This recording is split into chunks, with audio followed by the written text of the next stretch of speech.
உலகின் மிகப்பெரிய தீவான கிரீன்லாந்தை அமெரிக்காவோடு இணைக்கும் தனது திட்டத்திற்கு எதிர்ப்பு தெரிவிக்கும் நட்பு நாடுகள் மீது இறக்குமதி வரிகளை விதிக்கப் போவதாக அமெரிக்க ஜனாதிபதி டொனால்டு டிரம்ப் விடுத்துள்ள மிரட்டலை தொடர்ந்து அமெரிக்காவுக்கான ஐரோப்பிய ஒன்றிய தூதுவர்கள் இன்று அவசர ஆலோசனையில் ஈடுபடவுள்ளனர்.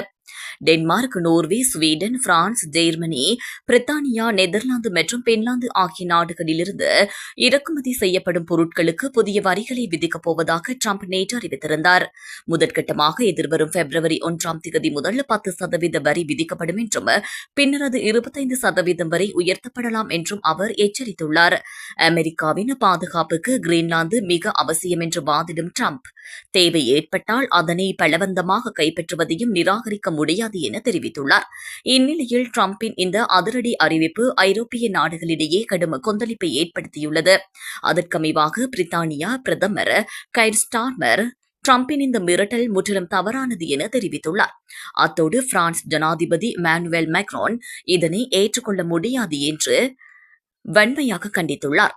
டென்மார்க் உள்ளிட்ட பாதிக்கப்பட்ட பிற ஐரோப்பிய நாடுகளும் அமெரிக்காவின் இந்த ஒருதலைபட்சமான நகர்வுக்கு எதிராக தங்களது கண்டனங்களை பதிவு செய்து வருகின்றன.